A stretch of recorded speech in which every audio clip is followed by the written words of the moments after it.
Bonjour, alors je vais faire une petite vidéo un petit peu différente puisque je vais parler des traditions manuscrites et scripturaires de la Bible. Il s'agit de répondre aux musulmans qui affirment que la Bible a été falsifiée. Alors à gauche vous avez la tradition et à droite vous avez les représentants principaux des manuscrits, puisqu'une tradition peut être ancienne mais on peut n'avoir que des manuscrits qui sont plus tardifs. Ou inversement, on peut aussi avoir des divergences entre des spécialistes, certains affirmant qu'une tradition est ancienne et d'autres affirmant que non, elle n'est pas attestée et donc elle est plus récente. Alors la plus ancienne, c'est la Septante. Il s'agit de la traduction en grec de l'Ancien Testament. À mon avis, il s'agit déjà d'une tradition interprétative. Ça signifie qu'elle reformule en certains endroits le texte biblique pour donner le sens compris par la communauté. Ensuite, nous avons les manuscrits de la mer Morte, qui, eux, correspondent à plusieurs traditions. Certains se rapprochent de la Septante, d'autres du texte biblique tel qu'on le connaît. Et évidemment, les manuscrits datent de cette époque, puisqu'on les a retrouvés.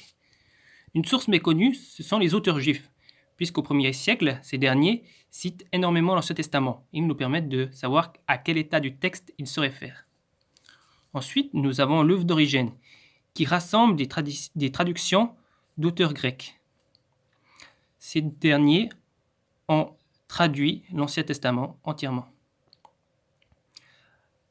Son œuvre ne nous est pas parvenue entière, donc on n'en a que des passages, mais il couvre beaucoup de parties du texte, donc ça nous permet de rétablir la source qu'il possédait. Ensuite, nous avons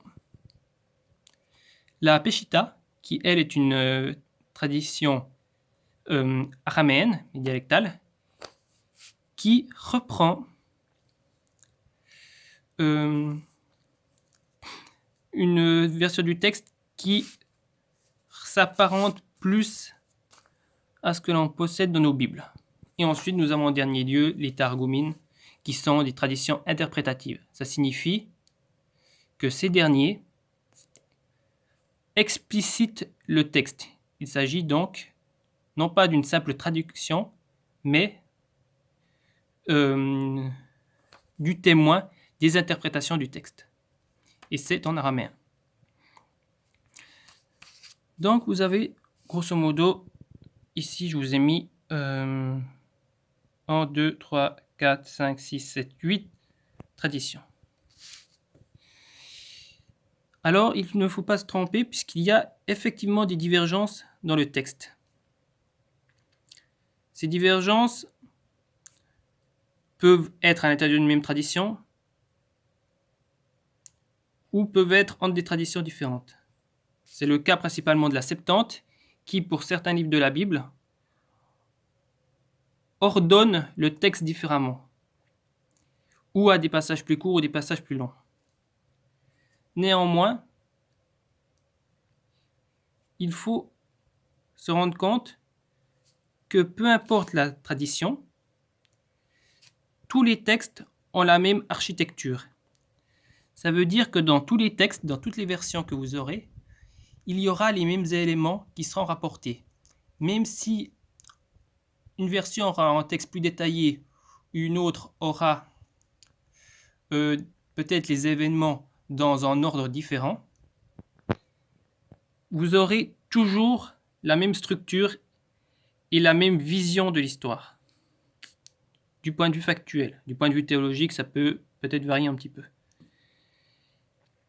Et lorsque l'on compare ces traditions, on se rend compte qu'on arrive à estimer à peu près quel était l'état du texte au 1er siècle, donc à l'époque de Jésus. Ce qui signifie que Jésus avait accès à un texte que l'on peut reconstruire.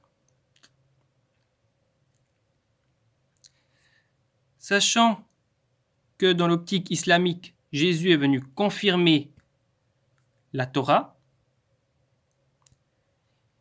eh bien, ça contredit cette vision qui veut que la Bible ait été falsifiée, puisque Jésus avait devant lui un texte qui s'apparente à une de ces traditions que l'on voit ici.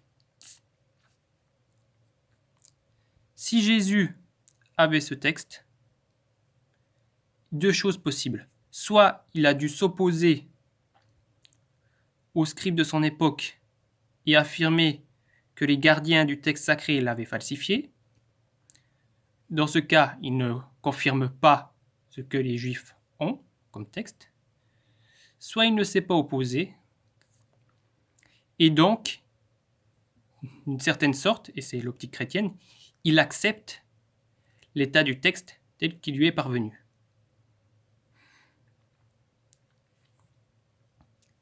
Voilà, c'est une vidéo un petit peu rapide, mais ça vous permet d'avoir un petit peu des informations. Bonne journée.